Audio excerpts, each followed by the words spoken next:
Aos 62 anos, ele possui dezenas de livros publicados. São contos, romances e poesias que conquistaram leitores em diversos países do mundo. Nascido Antônio Emílio Leite Couto, em Beira, Moçambique, filho de imigrantes portugueses, foi como Mia Couto que ele cravou seu nome na literatura. Mia, muito obrigado por receber a equipe do SESC. Obrigado. Eu gostaria que você começasse esse nosso bate-papo falando um pouco da sua relação com o Brasil, uma relação já de longa data. Como é que isso se construiu e se consolidou de tal forma e como é que você vê o nosso país hoje? Bom, essa relação com o Brasil é um Brasil meu, é um Brasil que eu inventei, é um Brasil que me chegou e construí como uma parte imaginária de mim próprio, como se fosse uma outra margem de mim, onde se falava outro sotaque, com outro português. E eu acho que essa relação continua a ser essa, inventada, construída, porque há muitos países dentro deste país, não é? O que nos chega a Moçambique é apenas uma visão filtrada, não é? E as visitas que eu faço não me ajudam a construir uma imagem única. Portanto, eu não posso responder à pergunta de como é que eu vejo o Brasil, porque eu acho que os próprios brasileiros não se sabem ver hoje, não sabem exatamente onde é que estão, para onde é que vão. Portanto, essa pergunta sendo feita a mim ainda é mais estranha, porque não sei responder como é que eu vejo o Brasil hoje.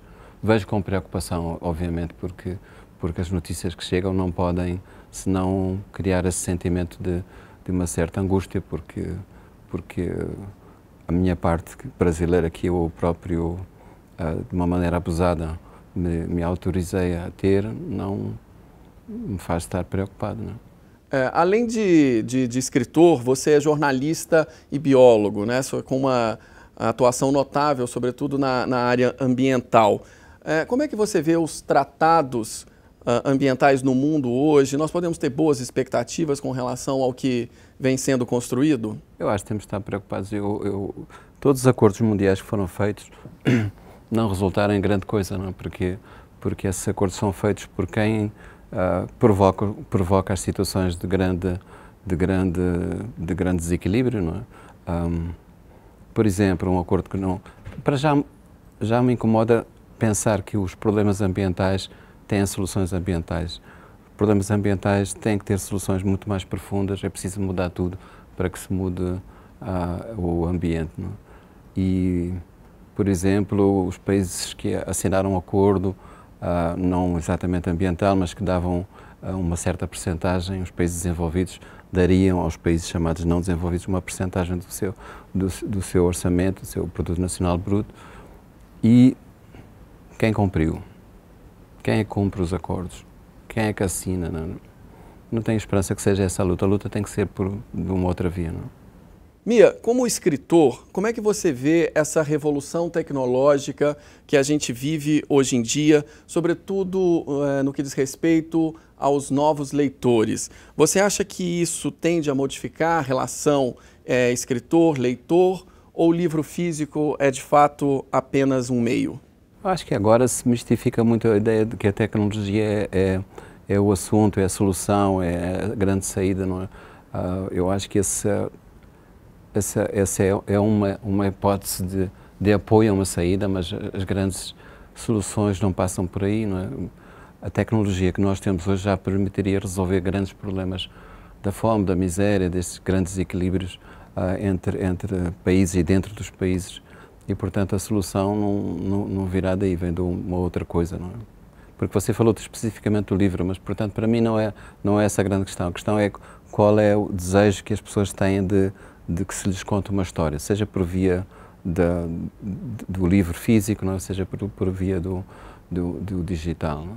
Mia, não que isso seja uma exclusividade do nosso tempo, mas o mundo continua com tensões muito fortes, né, em diversas áreas.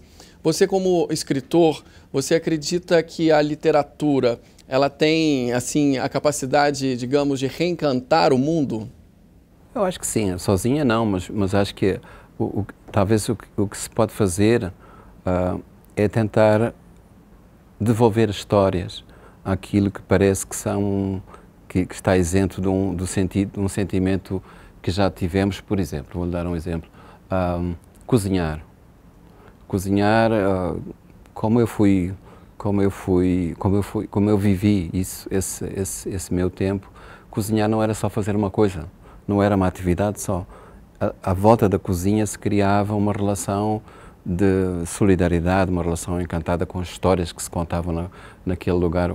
A cozinha não era só um espaço da casa, era um lugar mágico. Não é? Isso foi sendo amputado dessa relação ficcional que a gente tem com as coisas. Eu mesmo falei no cozinhar, pode ser minha mãe cozia a roupa, fazia a nossa roupa. Não? E isso conferia esse ato, ela não fazia só a roupa, ela fazia uma coisa que era mais do que isso, criavam esse tipo de relacionamento através de histórias de um outro. Então acho que isso é preciso devolver esse lado sagrado, digamos, esse sentimento do sagrado em relação às coisas que não são coisas, em relação às atividades que não são só coisas técnicas. Não é? Não raro, os críticos literários comparam você a alguns dos mais expressivos escritores, tanto de língua portuguesa como espanhola, como é o caso de Gabriel Garcia Marques e Guimarães Rosa. Como é que você recebe esses comentários? Eu acho que não sei porque é que se tem de comparar alguém com alguém. Eu fico muito honrado, fico cheio de vaidade, mas acho que o que o escritor deseja é ser incomparável. Não no sentido que ele tem uma dimensão especial, mas no sentido que ele cria um universo particular, o seu próprio universo, que não pode ser comparado com ninguém.